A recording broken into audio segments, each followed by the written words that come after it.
Again, మరొకసారి అందరికీ శుభోదయం. I'm excited to preach to you today CCTC, which is very close to my heart. నా హృదయానికి మీరందరూ కూడా చాలా సన్నిహితులు. ఈ రోజు మీ అందరితో కలిసి మరి ఈ యొక్క వాక్యాన్ని పంచుకోవడం నాకు చాలా సంతోషంగా ఉంది.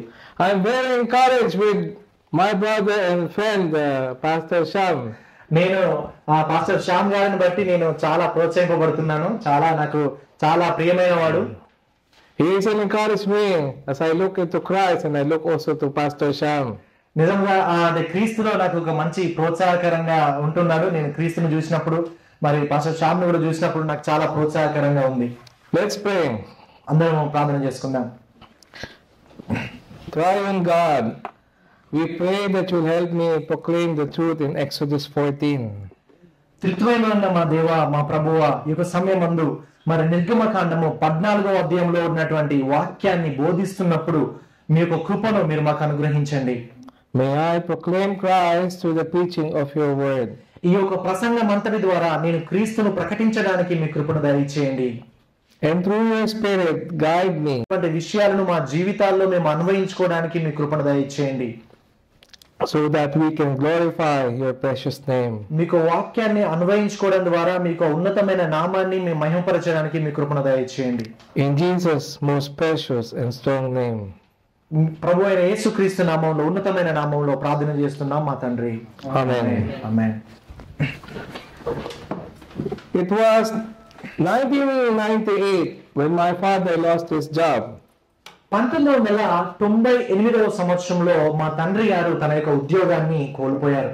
And we fell in a very hard financial crisis. మేము చాలా ఆర్థికమైనటువంటి సమస్యల్లో మేము పడిపోయాం. We are unable to pay the rent for the house we were staying.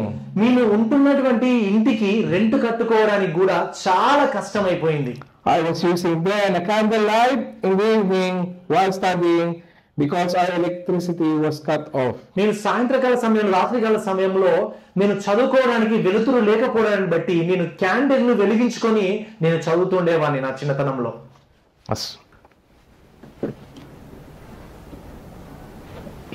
As we were unable to pay for it.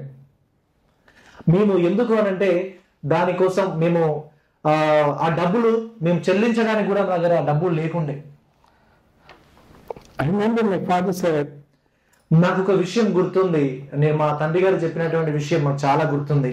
this very difficult time, ఈ యొక్క సమయంలో మరి మా తండ్రి గారు చెప్పినటువంటి ఒక మాట నాకు గుర్తుకు వచ్చింది. the Lord will deliver us. మన దేవుడు మనల్ని విమోచిస్తాడు, విడుదలను అనుగ్రహిస్తాడు అనే విషయం నాకు గుర్తుకు వచ్చింది. Today we will look into Exodus 14. ఈ రోజు మనం నిర్గమకాండము 14వ అధ్యాయంలో మనం ఒక విషయాన్ని మనం చూడబోతున్నాం. When the Israelites were stopped and nowhere to go. మన ఇశ్రాయేలు ప్రజలు వాళ్ళు ప్రయాణంగా వెళ్తున్నప్పుడు వాళ్ళు మధ్యలోనే ఆగిపోయారు. వాళ్ళు వేరొక దగ్గరికి వెళ్ళడానికి ఎలాంటి అవకాశం కూడా లేకపోయింది. While the Tyrian Pharaoh chases them along with his chariots. వారు ఐగుప్తులో ఉన్నటువంటి ఫరో తన యొక్క సైన్యంతో ఆ యొక్క ఫరోను ఆ యొక్క మోషేను వాళ్ళ ఇశ్రాయేలును వెనకాల వెంబడిస్తూ వస్తున్నారు. We will see how the Lord have delivered them. మనం ఈ యొక్క భయంకరమైనటువంటి శత్రు భయం నుంచి దేవుడు వారిని ఏ విధంగా విమోచించాడో ఈ యొక్క వచన భాగాల్లో మనం చూడబోతున్నాం. Let's turn our Bibles to Exodus 14. ఈ సమయమందు నిర్గమకాండము 14వ అధ్యాయము ఈ రోజు మనము ధ్యానం చేద్దాం. 14వ అధ్యాయము నేను చదువుతాను. ఈ విధంగా ఉంది. నేను మొదటి వచనం చదువుతాను, తర్వాత మీరు రెండవ వచనం చదవండి. ఓకేనా? అలా మనం టర్న్ చేసుకుందాం. మొదటి వచనం 14వ అధ్యాయం మొదటి వచనం. మరియు యెహోవా మోషేతో ఈలాగు సెలవిచ్చెను. అనగా మిగ్దోలుకు సముద్రమునకు మధ్యనున్న బయల్సెఫోనీయులు దిగవలనని వారితో చెప్పు. దాని దాటి సముద్రం వద్ద వారు దిగవలెను. ఫరో ఇశ్రాయేలుల గురించి వారు ఈ దేశంలో చిక్కబడి ఉన్నారు, అరణ్యము వారిని మూసివేసనని అనుకొనును.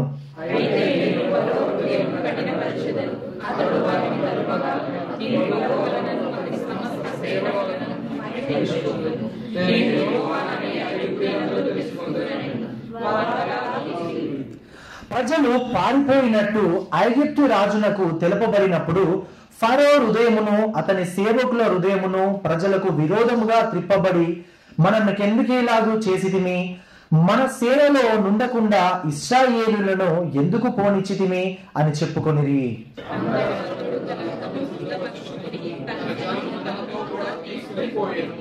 మరియు అతడు శ్రేష్టమైన 600 రథములను ఐగుప్తు రథములనన్నిటినీ వాటిలో ప్రతి దాని మీద అధిపతులను తోడుకొని పోయెను.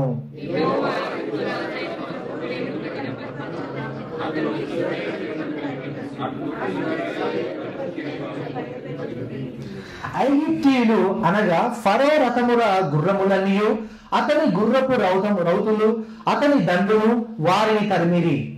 బయత్సోఫోను ఎదుటనున్న పీషాహి రోతునకు సమీపమైన సముద్రము దగ్గర వారు దిగియుండగా వారిని కలుసుకొనిరి.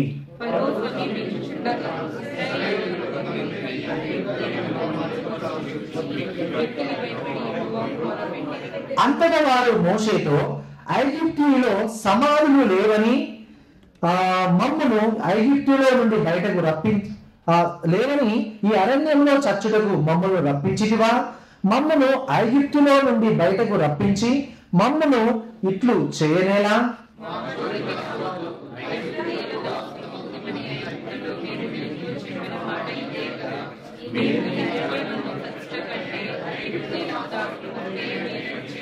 అందుకు మోషే భయపడి, యెహోవా మీకు నేను కలగజేయు రక్షణను మీరు ఊరక నిలుచుండి చూడుడి. మీరు నేను చూచిన ఐగుప్తీయులను ఇక మీదట మరెన్నడూ చూడరు.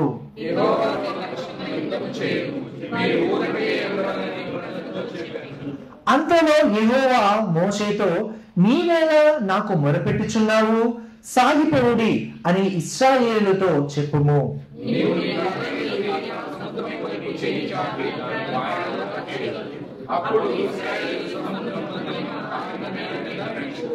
ఇదిగో నేనే ఐగుప్తీయుల హృదయములను కఠినపరచుదును, వారు వీరిని తరుముదురు. నేను ఫరో వలనను అతని సమస్త సేనల వలనను అతని రథముల వలనను అతని గుర్రపు రౌతుల వలనను నాకు మహిమ తెచ్చుకుందును.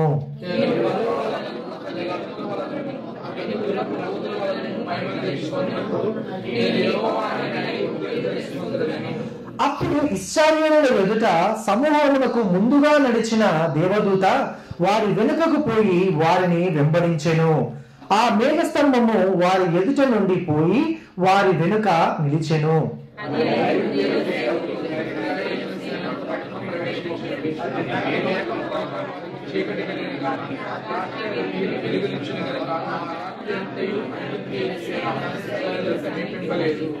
మోషే సముద్రము వైపు తన చేయి చాపగా యెహోవా ఆ రాత్రి అంతయు బలమైన తూర్పు గాలి చేత సముద్రమును తొలగించి దానిని ఆరని నేలగా చేసెను.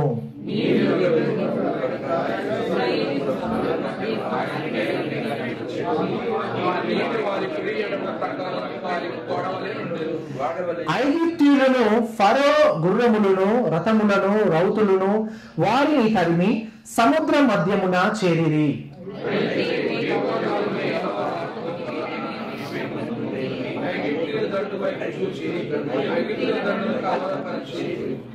వారి రథచక్రములు ఊడిపడునట్లు చేయగా వారు బహు కష్టపడి తోలుచుండిరి.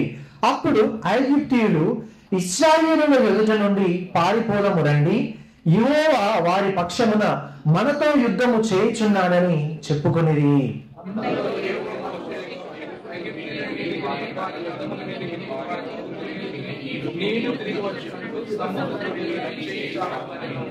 మోషే సముద్రము మీద తన చేయి చాపగా పొద్దుపొడిచినప్పుడు సముద్రము అధిక బలముతో తిరిగి పొర్లెను గనుక ఐగుప్తీయులు అది చూచి వెనుకకు పారిపోయిరి. అప్పుడు యెహోవా సముద్రము మధ్యను ఐగుప్తీయులను నాశనము చేసెను.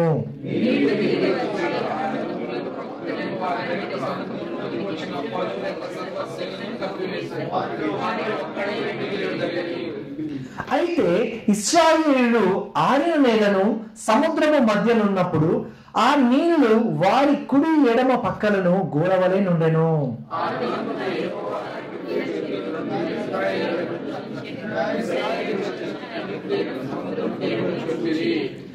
యెహోవా ఐగుప్తీయులకు చేసిన గొప్ప కార్యమును ఇశ్రాయేలులు చూచిరి గనుక ఆ ప్రజలు యెహోవాకు భయపడి యెహోవా యందును ఆయన సేవకుడైన మోషే యందును నమ్మిక ఉంచిరి.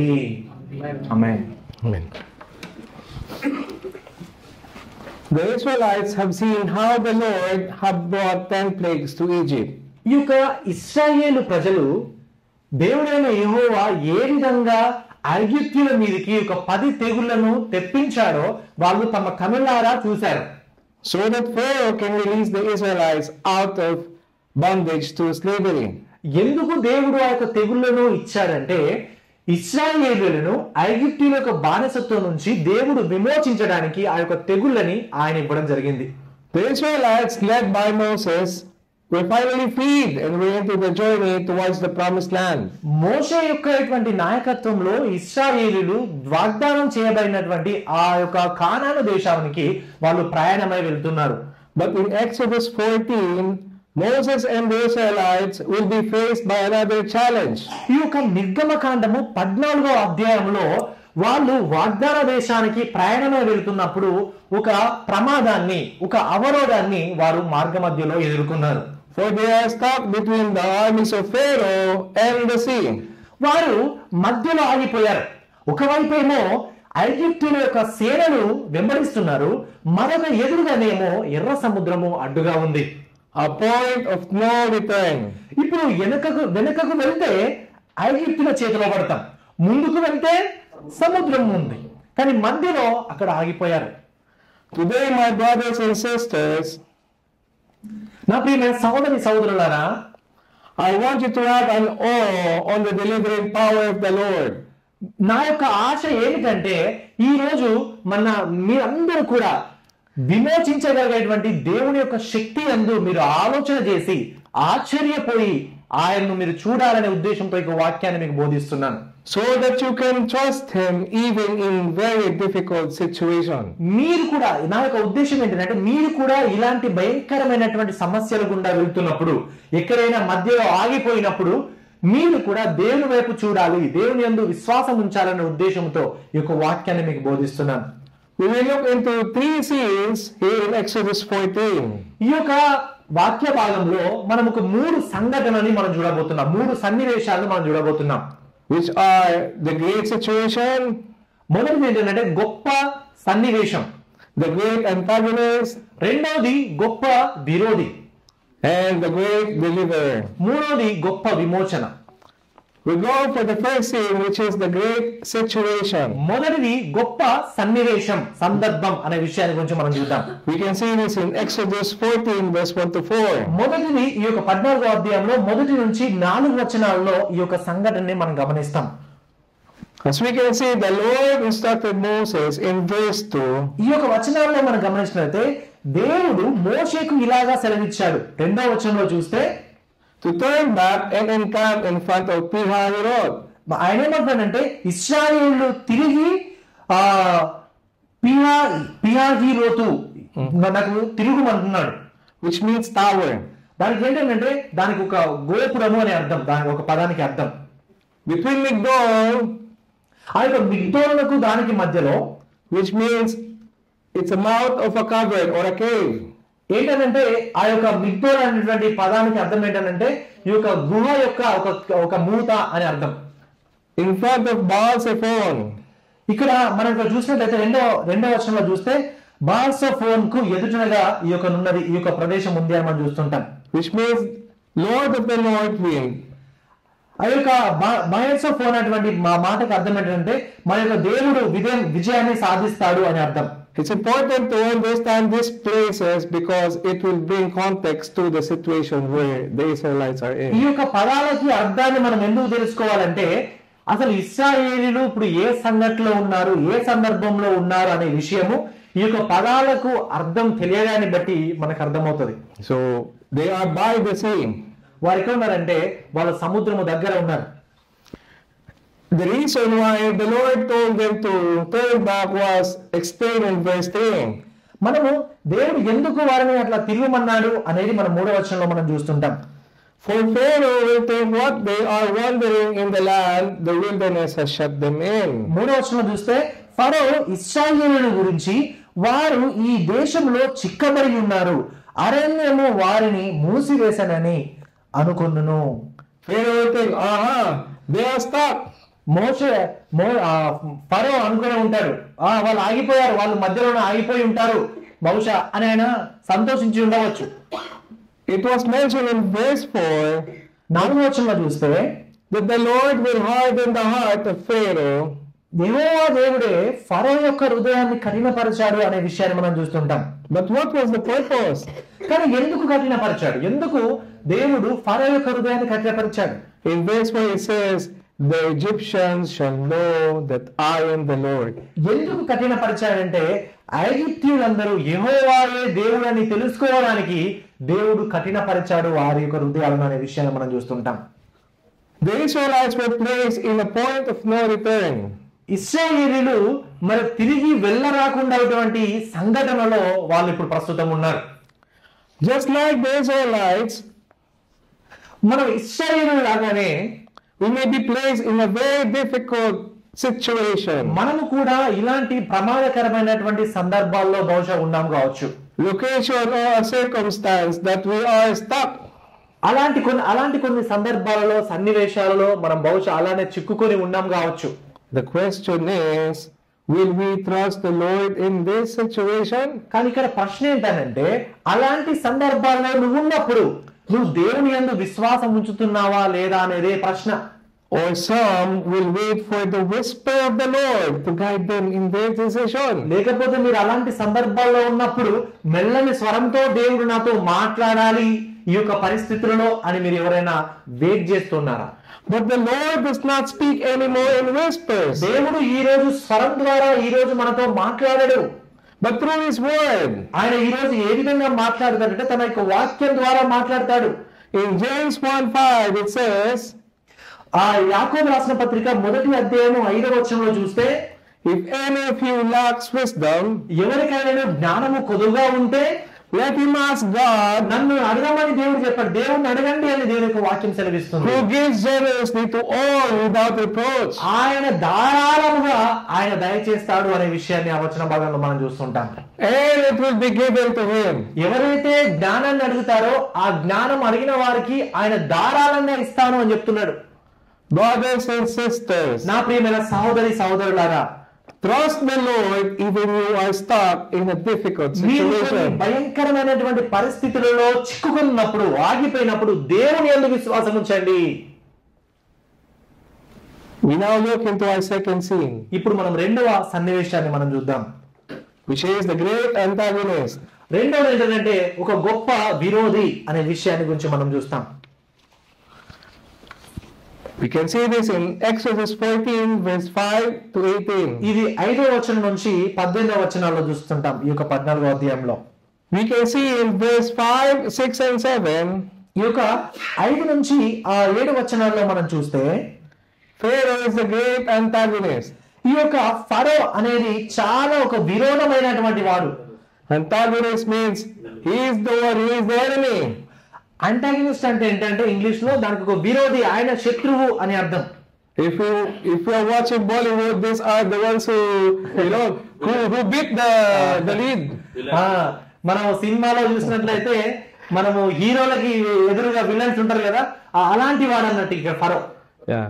And this antagonist, he changed his mind. ఇక్కడ ఈ యొక్క ఫరో తన యొక్క హృదయాన్ని తన యొక్క ఆలోచనలు మార్చుకున్నాడు అని మన విషయాన్ని చూస్తుంటాం. Imagine after saying, okay, the Israelites can go.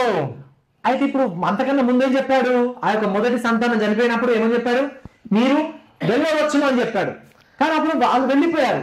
వాళ్ళు వెళ్ళిపోయిన తర్వాత మళ్ళీ తన యొక్క మనసును మళ్ళీ మార్చుకున్నాడు. But there was a change in mind. మళ్ళీ అతని యొక్క హృదయం మారిపోయింది. And he sent his 600 chariots and armies to chase the Israelites. 600 తన యొక్క సైనికులను, రథములను, గుర్రములను ఆయన తీసుకొని వెళ్ళి మరలా వారిని తరుముతున్నాడు వారిని పట్టుకోవడానికి. we can see in verse 8, the Lord is hardening the heart of ఈ Pharaoh. యొక్క 8వ వచనంలో చూస్తే యెహోవా దేవుడే ఐగుప్తు రాజు అయినటువంటి ఫరో హృదయాన్ని ఆయన కఠినపరిచాడు అనే విషయాన్ని మనము 8వ వచనంలో మనం చూస్తుంటాం, 9వ వచనంలో చూస్తుంటాం.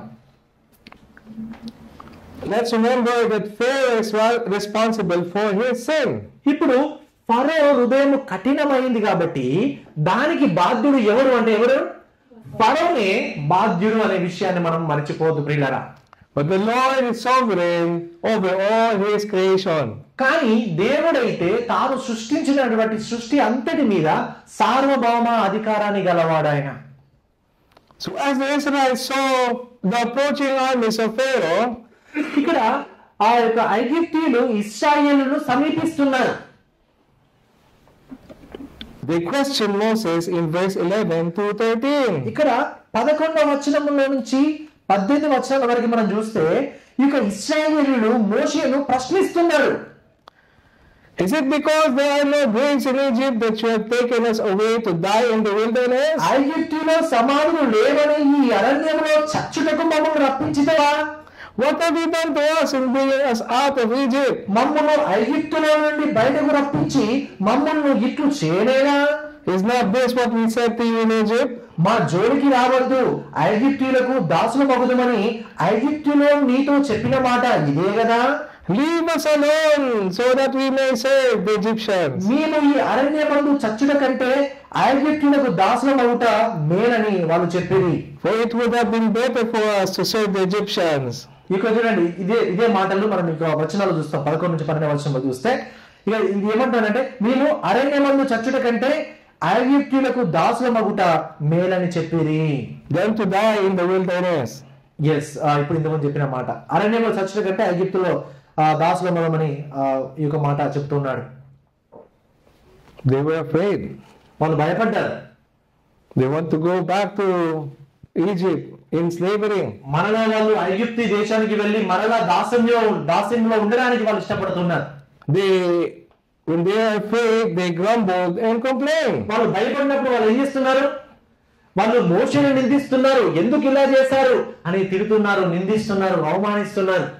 But like the Israelites who grumbled and complained to Moses, ఏ విధంగానైతే మోషేను వాళ్ళు తిట్టారో లేకపోతే ఎదిరించారో, we can be also grumblers when faced into a difficult situation. మనము కూడా కొన్ని ఇలాంటి ప్రమాదకరమైనటువంటి పరిస్థితుల్లో ఉన్నప్పుడు మనము కూడా ఎదిరిస్తుంటాము, సనుగుకుంటాము, గుణుక్కుంటాము. If you are grumbling in trial, నీవు నీ సమస్యల్లో బాధల్లో నీవు సనుగుకుంటే repent and come to Christ, మారు మనసు పొందండి, క్రీస్తు వైపు రండి. for he has paid for our sins. మన యొక్క పాపములకు ఆయన గొప్ప వెల చెల్లించాడు. Let's go back. మనం మరలా తిరిగి ఇంక వచనాల్లోకి వెళ్దాం.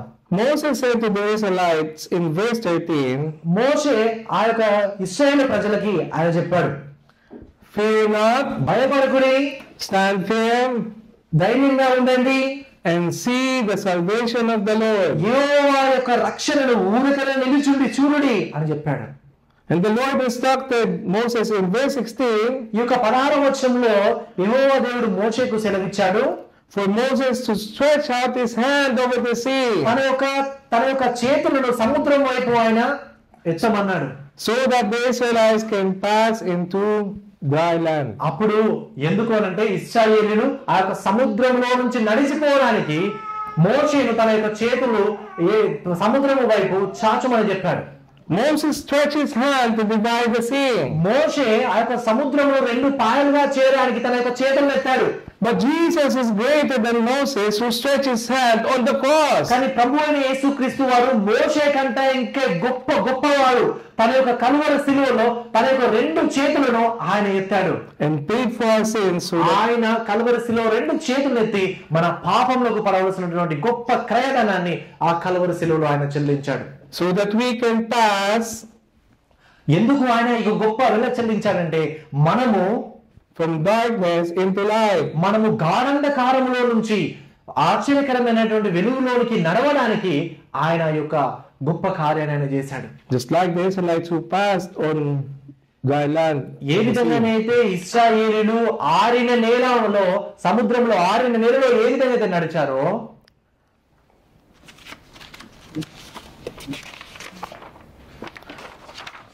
Moses exhorted the Israelites to fear not. అలాగే మనం కూడా అలాగే నడవడానికి మోషే ఏం చేస్తున్నాడంటే ఇశ్రాయేలీయులని బలపరుస్తున్నాడు, ప్రోత్సహిస్తున్నాడు. మీరు భయపడకండి అని చెప్తున్నాడు. Stand firm ధైర్యంగా నిలబడండి and see the salvation of the Jehovah Lord. యొక్క రక్షణను ఊరకన నుండి నిలుచుండి చూడుడి అని చెప్తున్నాడు. In the same manner, అదే విధంగా అదే క్రమంలో his words ఆయన యొక్క వాక్యము exhorts us మనందరినీ కూడా ప్రోత్సహిస్తుంది. to fear not, భయపడకండి, stand firm ధైర్యంగా నిలబడండి, and see the salvation of the Lord. యెహోవా యొక్క రక్షణను మీరు ఊరకనే నిలిచుండి చూడని దేవుని యొక్క వాక్యం మీకు సెలవిస్తుంది. Are you in a difficult situation right now? ప్రియులారా, మీరు ఏమైనా సమస్యల గుండా వెళ్తున్నారా? Fear not, భయపడకండి, stand firm ధైర్యంగా నిలబడండి, and see the salvation of the Lord. దేవుని యొక్క విడుదలని రక్షణని మీరు చూడండి.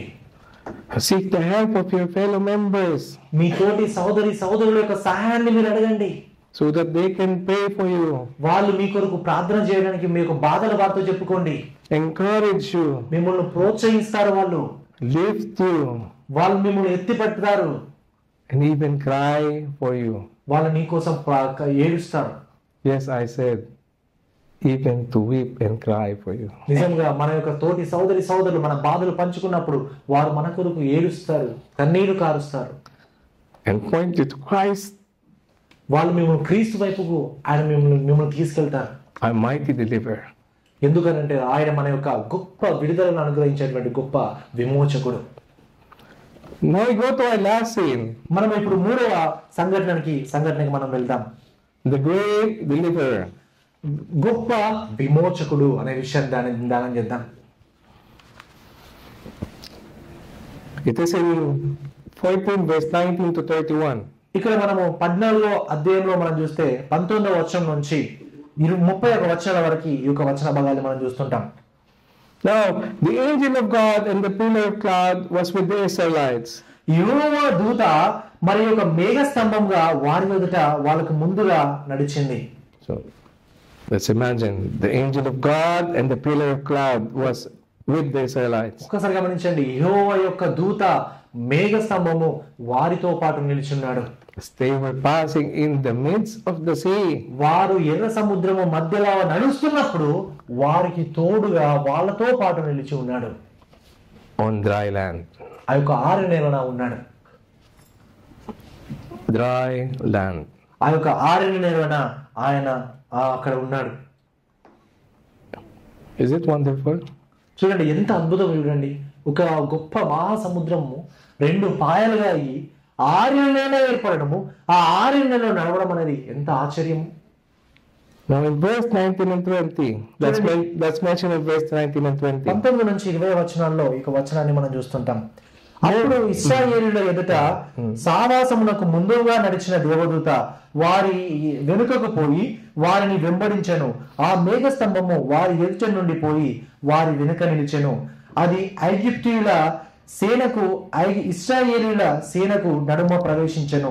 అది మేఘము గనుక వారికి చీకటి కలుగును గాని రాత్రి అది వీరికి వెలిగించెను గనుక ఆ రాత్రి అంతయు ఐగుప్తీయుల సేన ఇశ్రాయేలులను సమీపించలేదు. Moses then stretched out his hand over the sea. మోషే ఆ యొక్క సముద్రము వైపు తన యొక్క రెండు చేతులను ఆయన ఎత్తిపట్టాడు.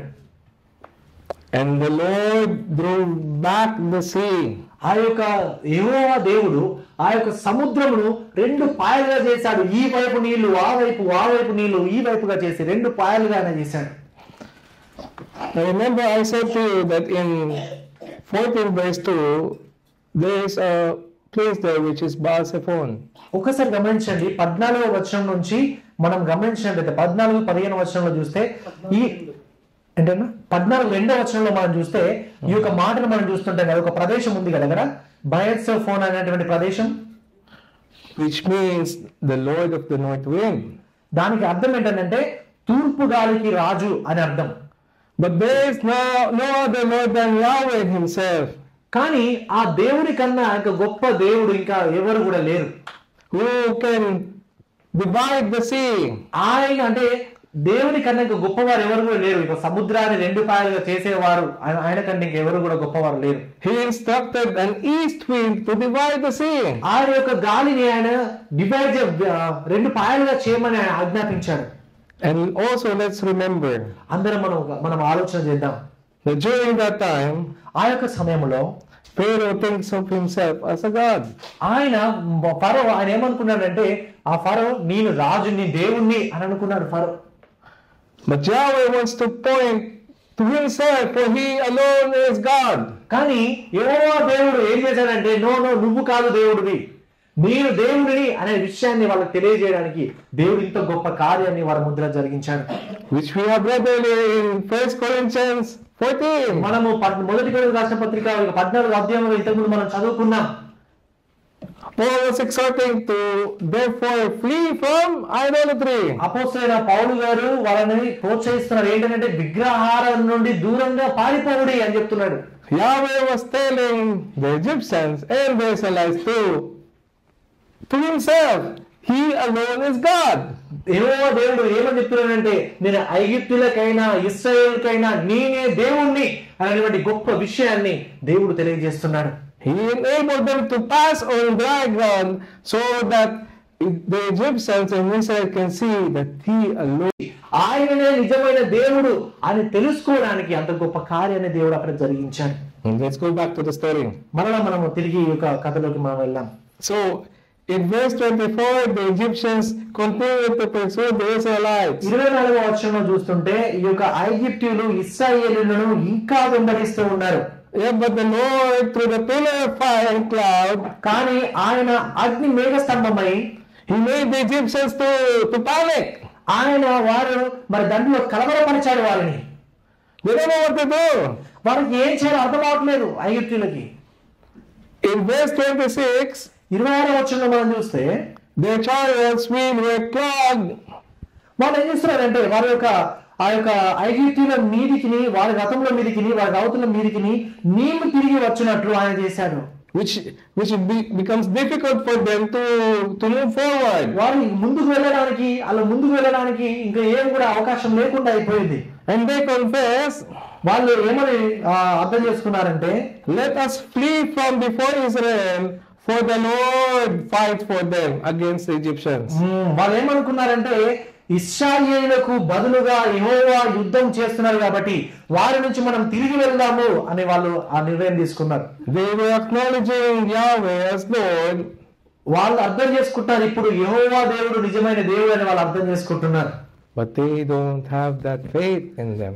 కానీ నిజంగా వాళ్ళు అర్థం చేసుకున్నారు కానీ ఆ యొక్క విశ్వాసాన్ని వాళ్ళ హృదయాల్లో వాళ్ళు కలిగి ఉండలేకపోతున్నారు. Now this resulted in the covering of Egyptian chariots along with their horsemen, as mentioned in verse 28. ఇది దేనికి దారి తీసిందంటే ఆ నీటిలోనే వాళ్ళు చనిపోవడానికి దారి తీసింది. The hardened heart of Pharaoh, వారి యొక్క ఫరో యొక్క కఠిన హృదయము, his ambition to chase the Israelites, ఇశ్రాయేలును వెంబడించాలనేటువంటి ఆలోచన brought the drowning and death of his armies. సముద్రంలో వారి మునిగిపోవడానికి కారణమైంది. It's sad. చాలా బాధాకరమైన సంఘటన. Imagine these armies. ఒకసారి ఆలోచించండి ఈ సైనికుల గురించి, సేనల గురించి. They were faithful to Pharaoh, వాళ్ళు ఫరోకు ఎంతో నమ్మకంగా వాళ్ళు పనిచేశారు. whom they think is also God. ఫరోనే దేవుడిగా అనుకుని ఆయనకు నమ్మకంగా వాళ్ళు పూజ చేస్తున్నారు, వాళ్ళు నమ్మకంగా పనిచేస్తున్నారు. But in the end, they get stuck and confess that the Lord of Israelites is the true. కానీ ముగింపులో మనం చూసినట్లయితే ఇశ్రాయేలుల దేవుడే నిజమైన దేవుడు అని వాళ్ళు తెలుసుకుంటున్నారు. Like Pharaoh's armies, ఫరో యొక్కటువంటి సైనికుల వలె we can also blindly follow the instructions of any wicked persons among మనము us. కూడా చాలా సార్లు మన జీవితాల్లో ఎవరైనా బలహీనులను వెంబడించే ప్రమాదం ఉంటది.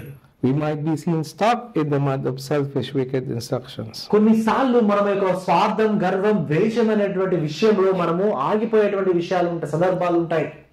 Let's stand firm మనం అందరం అందుకనే దయచేసి అందరం గట్టిగా నిలబడదాం. to our faith మన యొక్క విశ్వాసాన్ని మనం గట్టిగా పట్టుకుందాం. and not listen to advices of wicked.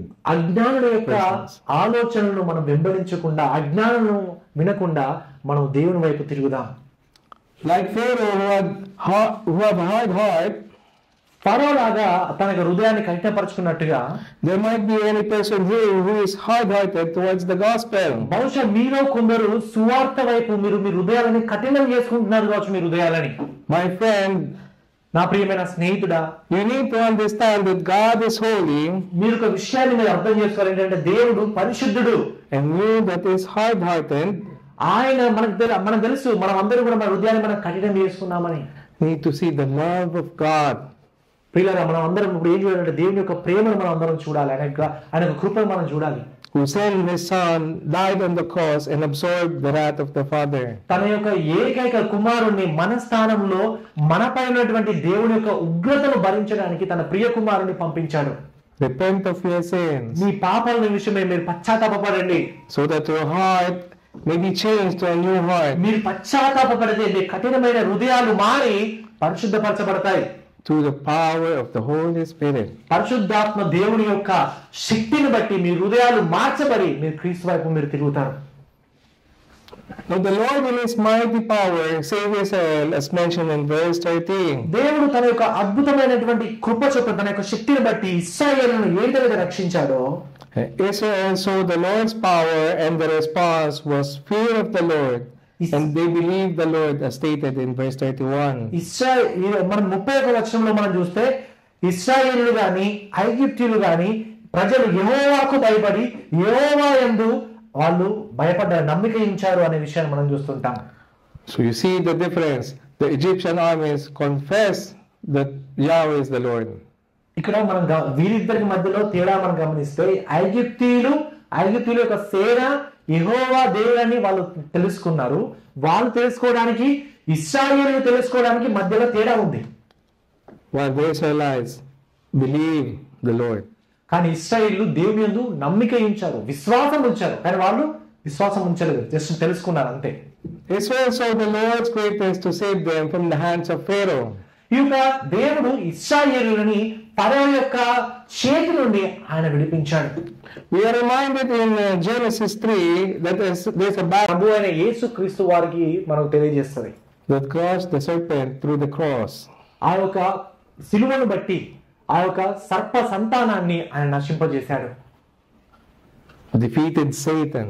సాతాను ఆ కల్వరి సిలువలో ప్రభు అయిన యేసు క్రీస్తు వారు చేసినటువంటి గొప్ప కార్యాన్ని బట్టి సాతాను సిలువలో ఓడిపోయాడు. Jesus defeated the curse of sin and death. ప్రభు అయిన యేసు క్రీస్తు వారు పాపాన్ని, పాపం యొక్క శక్తులన్నిటిని కూడా ఆయన లయపరిచాడు. So how do we apply what we have learned today? ఇది వరకు మనము ఇంతవరకు నేర్చుకున్న విషయాలను మనం ఏ విధంగా మన జీవితాల్లో అన్వయించుకోవాలి?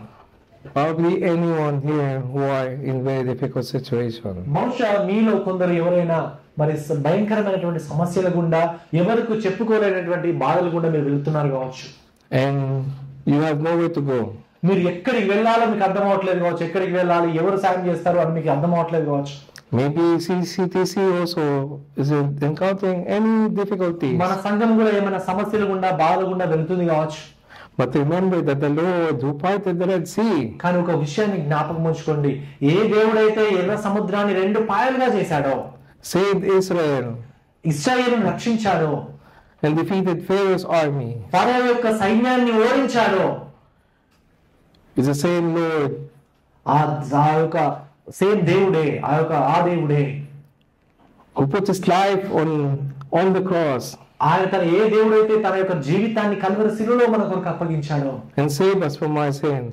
ఆయన మన పాపాల నుండి ఆయన మనల్ని విమోచించాడు. He is the same Lord who made you born again, who regenerated you. మిమ్మల్ని ఆ దేవుడే మిమ్మల్ని మీ జీవితాల్లో మీకు పాప జీవితం నుంచి మీరు మారు మనసు కలగజేసి తిరిగి జన్మింపజేయడానికి మీకు కృప అనుగ్రహించాడు. And made you pass from the bondage of Satan's darkness. ఈ యొక్క సాతాను యొక్క అంధకార స్థలంలో నుంచి మిమ్మల్ని ఆయన నడిపిస్తూ ఉన్నాడు, దాటింపజేస్తున్నాడు. From darkness into light. గాఢంధకారములో నుంచి వెలుగులోనికి and see Christ in the beauty of His Word. గమనించండి పిల్లలు, ఈ వెలుగులోకి వచ్చినటువంటి దేవుని యొక్క శక్తిని మీరు వచ్చిన తర్వాత దేవుని యొక్క శక్తిని ఆయన వెలుగును మీరు గ్రహించండి, చూడండి. Sometimes we always wait for miracles. కొన్నిసార్లు మనం దేవుడు అద్భుతాలు చేయాలి, నా జీవితంలో అద్భుత కార్యాలు చేయాలని మనం వెయిట్ చూస్తుంటాం. But one of the great miracles కానీ ఒక గొప్ప అద్భుత క్రియ ఏంటనంటే that the Lord has done to your life ఆయన మన జీవితాల్లో గొప్ప కార్యాన్ని ఆయన చేశాడు. అది ఇదివరకే was regenerating you. ఆయన మనందరి జీవితాల్లో చేసినటువంటి గొప్ప సూచక క్రియ, గొప్ప అద్భుత కార్యం ఏంటంటే ఆయన మనందరినీ కూడా తిరిగి జన్మింపజేశాడు. Changing your hard heart and heart to a heart of flesh, a soft heart. ఆయన మీ కఠినమైనటువంటి హృదయాన్ని ఆయన మీకు మృదువైనటువంటి హృదయంగా ఆయన మార్చాడు. And putting your faith to Christ as your Lord and Savior. మీ యొక్క హృదయంలో ప్రభు అయిన యేసు క్రీస్తు వారే నిజమైన దేవుడు రక్షకుడైనటువంటి విశ్వాసాన్ని ఆయన మీ యొక్క హృదయాల్లో ఆయన ఇచ్చాడు. Remember that great power of the Lord who delivered you from darkness into light. గాఢంధకారంలో నుంచి బయటకు తీసుకొని వచ్చినటువంటి ఆ దేవుని యొక్క గొప్ప శక్తిని జ్ఞాపకం చేసుకోండి ప్రియులారా. Why? ఎందుకు ఆయన ఈ విధంగా విమోచించాడు? Because when you remember your salvation, ఎందుకు అంటే ప్రియులారా గమనించండి, మిమ్మల్ని రక్షించడానికి ఒకసారి మీ యొక్క రక్షణ మీరు జ్ఞాపకం చేసుకోనండి. and you are faced in difficulties, మీరు బాధల గుండా వెళ్తున్నప్పుడు, సమస్యల గుండా వెళ్తున్నప్పుడు దేవుడు ఏ విధంగా మిమ్మల్ని రక్షించాడో జ్ఞాపకం చేసుకోనండి. you know that He is the Lord who will save you and deliver you. ఎందుకంటే మీకు తెలుసు, మిమ్మల్ని ఏ దేవుడైతే నువ్వు రక్షించాడో ఆ దేవుడే మీకు విడుదల అనుగ్రహిస్తాడు. He will never leave you nor ఆయన forsake you. మిమ్మల్ని ఎప్పుడు కూడా విడనాడు, ఎడబాయడు ఆ దేవుడు. Trust and come to Him. ఆయన విశ్వాసం ఉంచి ఆయన దగ్గరికి రండి. మీరు He will come and save you, deliver you. మీరు ఆయన దగ్గరికి వస్తే ఆయన మీ దగ్గరికి వచ్చాడు, మేము విమోచిస్తాడు, రక్షిస్తాడు. Come to the monthly prayer meetings where you can share your troubles and pray for one మనం another. సంఘంగా కూడుకుంటున్నప్పుడు మన ప్రార్థనలకి ఈ యొక్క మెంబర్స్ మీటింగ్ అయినా వాటన్నిటికీ మీరు రండి.